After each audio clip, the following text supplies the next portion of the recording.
48 जागा जिंकण्याचा संकल्प काल कोल्हापूरमध्ये अंबादेवीच्या साक्षीने महायुतीच्या सर्व नेत्यांनी सोडला।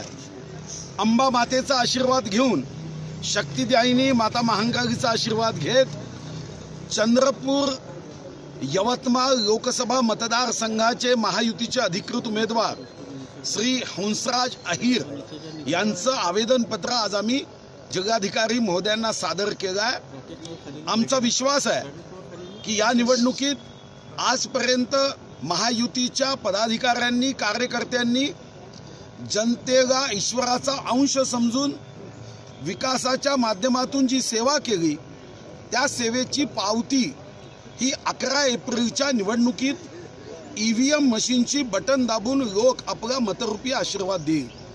माननीय मोदीजींना पंतप्रधान करण्याच्या दृष्टिकोनातून जे आवाहन शिवसेनेचे पक्षप्रमुख उद्धव ठाकरेजींनी व महाराष्ट्राचे मुख्यमंत्री देवेंद्र फडणवीसांनी महाराष्ट्राच्या जनतेला केलं आहे, आमचा विश्वास आहे की महाराष्ट्रामध्ये महायुतीच्या 48च्या 48 उमेदवार जिंकून येतील आणि हा सामना 48 विरुद्ध 0 असा महायुती जिंकेल, हा आमचा विश्वास आहे। या भागात माननीय मोदीजींच्या नेतृत्वात, माननीय देवेंद्रजीच्या नेतृत्वात, माननीय हंसराजजी, मी स्वतः आणि आमचे या विभागातील सर्व लोकप्रतिनिधी यांनी प्रयत्नपूर्वक या मतदारसंघात विकास केलेला आहे, जो या अगोदर काँग्रेस आणि त्यांच्या आघाडीला कधीच करता आला नाही।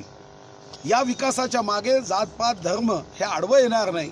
सर्वजण विकासाच्या माध्यमातून हंसराज अहिर यांना प्रचंड मतांनी निवडून देईल, हा आम्हाला विश्वास आहे। विजयाचं प्रमाणपत्र 23 मेला निश्चितपणे हंसराज अहिर घेतील आणि मोदीजींना या जिल्ह्यातील मतदार आपला मतरूपी आशीर्वाद हंसराज अहिर यांच्या रूपाने पाठवतील, हा आमचा विश्वास आहे।